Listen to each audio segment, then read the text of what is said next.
आज हम करेंगे कॉम्पुटेशन कॉम्बिनेशन क्लास 11 की एक्सरसाइज 6.2। इसमें है फैक्टोरियल नोटेशन। फैक्टोरियल क्या है? फैक्टोरियल ऐसे लिखा होगा जैसे 5 फैक्टोरियल। इस वर्ड को, जिसको इंग्लिश में साइन ऑफ एक्सक्लेमेशन कहते हैं, मैथ्स में उसे फैक्टोरियल कहते हैं। ठीक है, इस तरह से भी लिखा होता है और कई बार एंगल की शेप में भी ऐसे भी लिखा होता है। तो ये दोनों को हम कहते हैं फैक्टोरियल 5 या 5 फैक्टोरियल। ठीक है, 5 फैक्टोरियल इस तरह से। ठीक है, अब इसका मतलब क्या है? जब लिखा है 5 फैक्टोरियल, इसका मतलब आपने 5 से स्टार्ट होना है और डिक्रीज करते करते 1 तक जाना है और मल्टीप्लाई करते रहना है। तो जो मल्टीप्लाई करके आंसर आ जाए ये आपका answer.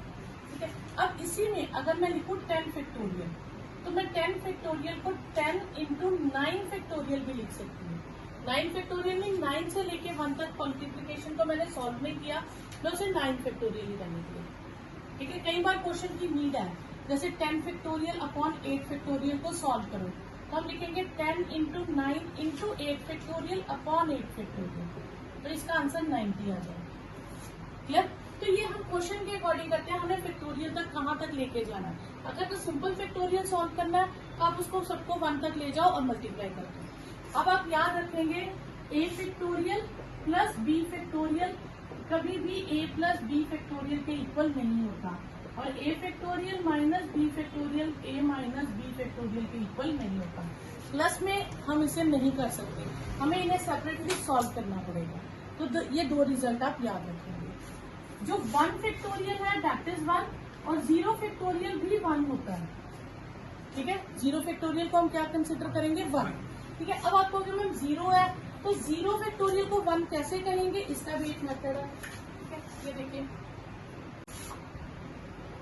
Prove that 0 factorial is 1। ठीक है, अब सपोज करो हमारे पास n ऑब्जेक्ट्स है, NPR कॉम्पुटेशन का आपने फॉर्मूला किया फर्स्ट एक्सरसाइज में, n factorial n minus r factorial होता है।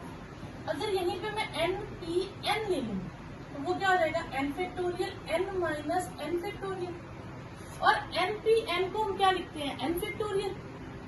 NPN क्यों? NPN मीन मैंने n में से n चीजें ही लेनी है और विदाउट रेपिटेशन। सपोज करो मेरे पास 4 ऑब्जेक्ट्स हैं और मैंने 4 प्लेसेस पे फिल करना है, तो पहले के लिए 4 ऑप्शन, फिर 3, फिर 2 और फिर 1, यही किया ना फर्स्ट एक्सरसाइज में हमने। तो अगर मैं NPN करूंगी तो ये हो जाएगा n फैक्टोरियल अपॉन 0 फैक्टोरियल, और इसके नीचे मैं 1 लिख सकती हूँ। तो ऑन कंपेयरिंग 0 फैक्टोरियल किसके इक्वल आ गया? 1। तो ये आपके पास हो गया कि 0 फैक्टोरियल को आप हमेशा क्या लोगे? 1। क्वेश्चन फर्स्ट है 8 फैक्टोरियल। तो 8 फैक्टोरियल को क्या लिखेंगे? 8 7 6 5 4 3 2 1, इसे मल्टीप्लाई कर दीजिए तो ये आपके पास आंसर आ जाएगा 40320।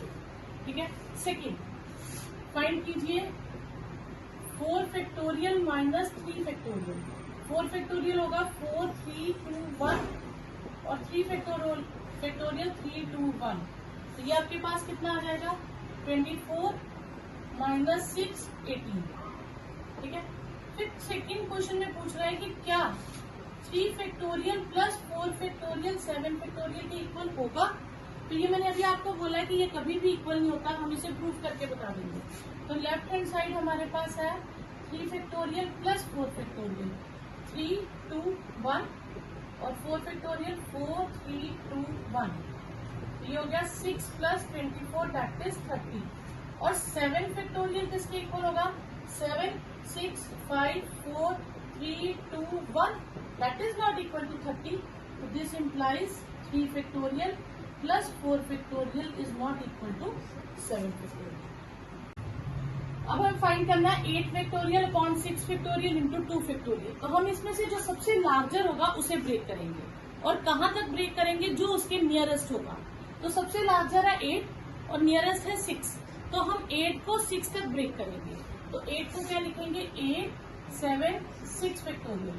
तो 6 फैक्टोरियल एज इट इज, जो स्मॉलर नंबर होगा उसे एक्सपेंड करते हैं। ये कट गया, 2 4 4 7 28, ये आंसर है। ठीक है, नेक्स्ट क्वेश्चन है find the value of x। Question 4 1/6 factorial plus 1/7 factorial is 8x by 8 factorial और फाइंड x। अब इसमें हम क्या करते हैं, फिर वैसे ही हम लार्जर को ब्रेक करते हैं, ठीक है। इनमें इक्वालिटी है तो हम कंपेयर करेंगे। कंपेयर करने के लिए हम सबसे छोटी जो टर्म होगी उसको एज इट इज रखेंगे, बाकियों को वहां तक ब्रेक करेंगे। तो 1/6 फैक्टोरियल एज रहिएगा, 7 इंटू 6 फैक्टोरियल, इसे हम लिखेंगे 8 इंटू 7 इंटू 6 फैक्टोरियल। यहाँ से हम 6 फैक्टोरियल कॉमन ले लेंगे, ये है 1 प्लस 1/7 और x 8 इंटू 7 इंटू 6 फैक्टोरियल। ये 6 फैक्टोरियल राइट साइड पे शिफ्ट कर दीजिए, इधर एलसीएम आ जाएगा, x into 6 factorial 8 into 7 into 6 factorial, ये cancel.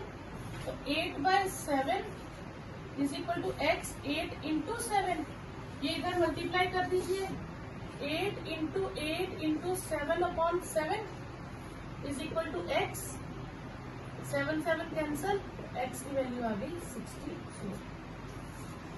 Evaluate n factorial upon n minus r factorial. तो फर्स्ट पार्ट है n 6 है और r 2 है, तो ये 6 माइनस 2, 6 फैक्टोरियल अपॉन 4 फैक्टोरियल। आप इसको कट नहीं कर सकते हैं, आपको ब्रेक करना है लार्जर फैक्टोरियल को स्मॉलर तक और आपके पास आंसर है, ठीक है।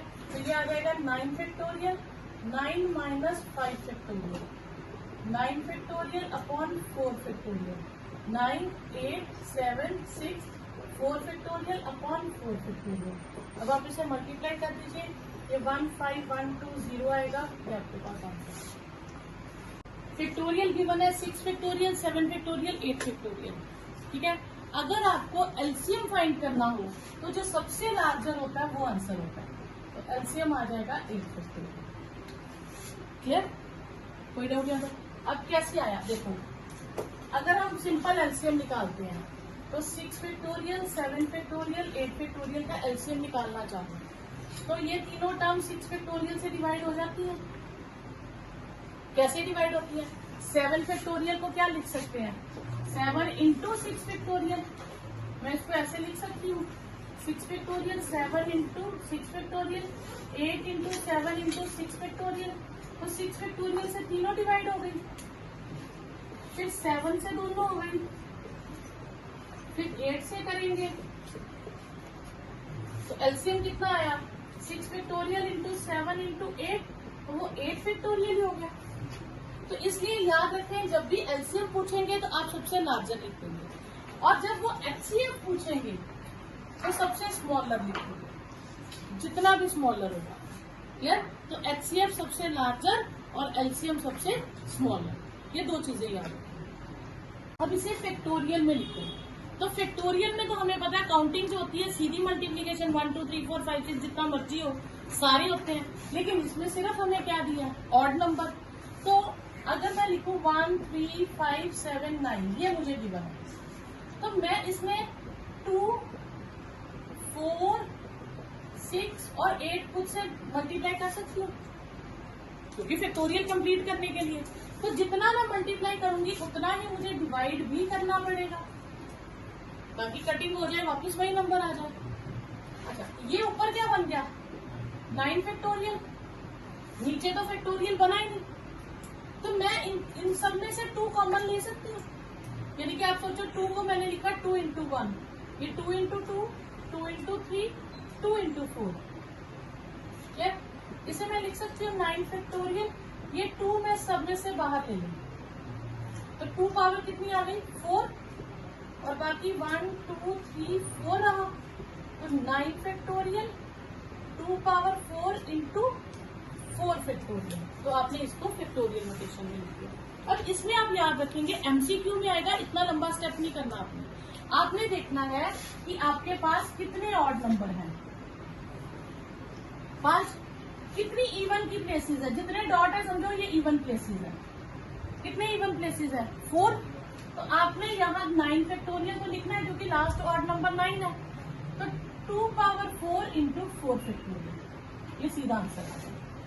अब इसी तरह से अगर मैं आपको दूं 1 3 5 7 9 so on up to 21, suppose करो 21 तक मल्टीप्लाई कर रहा है, तो 21 तक कर रहा है, इसका मतलब इसमें कितने इवन होंगे, 1 से लेके 20 तक इवन, मतलब जो इवन है 2, 4, 6, 8, 10 ऐसे हो गया।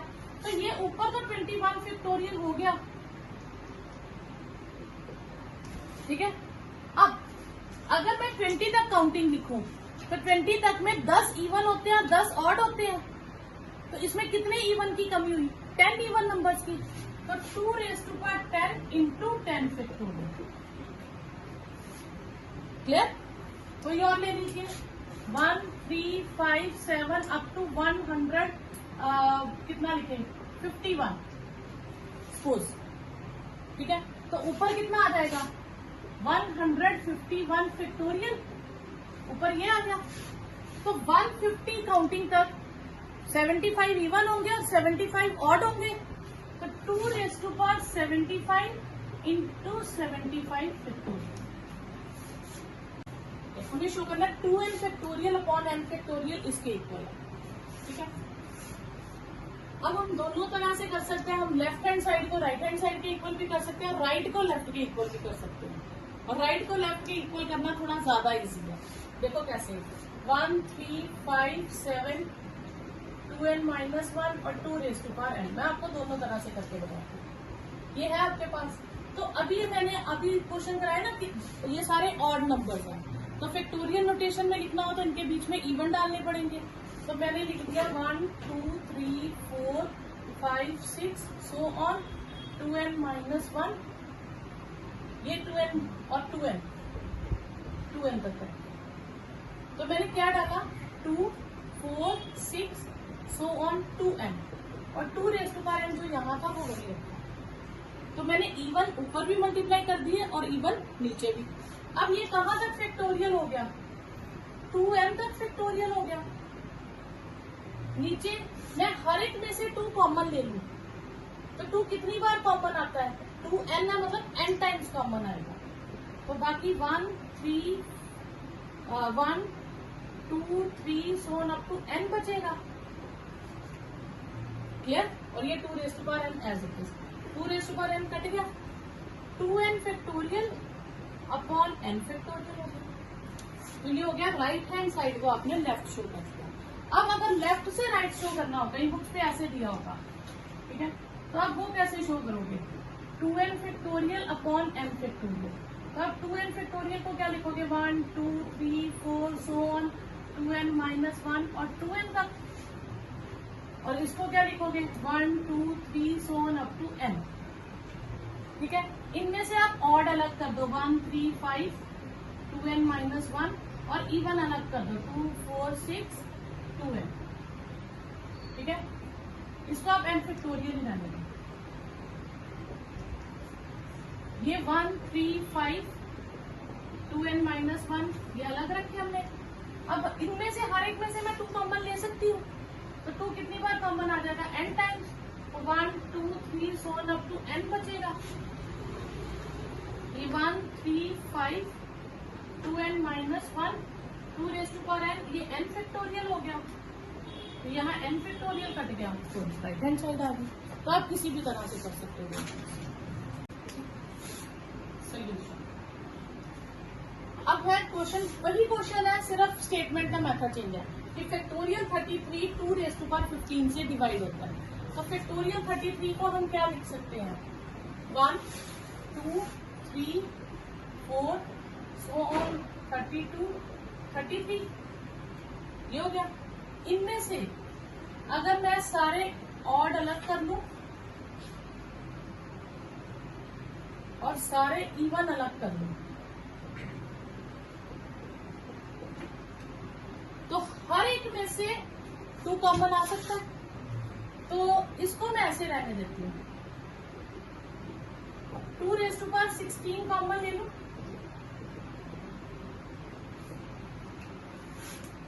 तो 2 रेज़ टू पावर 16 कॉमन आ गया। इसका मतलब ये 2 रेज़ टू पावर 15 से डिवाइड हो जाएगा, ठीक है। तो therefore factorial 33 is divisible by 2 raise to power 15। Clear? क्योंकि 2 रेज़ टू पावर 16 तो इसके पास कॉमन है। तो अगर आप इसके नीचे 2 रेज़ टू पावर 15 लगा भी दोगे तो वो सब्ट्रैक्ट हो जाएंगी पावर्स, तो 2 पावर 1 बचेगा। ठीक है, एक इंटीजर बचा तो इसका मतलब है पूरा पूरा डिवाइड होता है, अगर फ्रैक्शन बच जाए तो वो डिवाइड नहीं होता। ठीक है, तो दिस मीन्स कि ये 2⁵15 से डिवाइड होता है। उसके बाद वो एक और पार्ट पूछ लेता है, बताओ लार्जेस्ट कितना होगा जो डिवाइड होगा। अब यहीं से हम आगे कंटिन्यू कर देंगे। 2⁵16 कॉमन आ गया, ये तो सारे ऑड है, इनमें से तो 2 कॉमन नहीं आएगा। अब इनमें से भी तो इवन है, कौन कौन से इवन है, 1, 3, 5, 15 तक अलग कर दो तो 2, 4, 6, 8, 10, 12, 14 और 16 ये इवन है। मैंने काउंट किया तो लिख दिया, अगर ना भी लिखो तो भी चलेगा। अब इसमें से कितने 2 कॉमन है, 1। इसमें से कितने 2 कॉमन है, 2। अब 2 की पावर्स काउंट करते जाना, यहाँ से 1, यहाँ से 2, यहाँ से कितने 2 कॉमन है, 1। 1 को क्या लिख सकते हैं, 2⁵3, क्लियर। और 10 को 2 into 5 होता है ना, तो इसमें एक ही 2 है। 12 के फैक्टर बनाओगे तो 2 into 2 into 3, यहाँ से 2 2 आ जाएंगे। 14 में से एक ही 2 आएगा और 16 में 4 times 2 है, तो 2 की कितनी पावर, यहाँ एक ही 2 आना था। ठीक है, तो 2⁵ कितनी पावर हो गई, 31। ये सारे एज इट इज।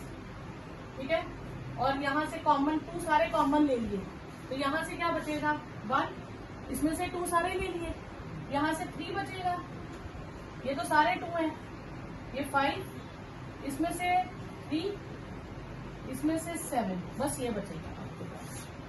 क्लियर। ये मैंने कैसे किया, मैंने इसके फैक्टर बना दिए।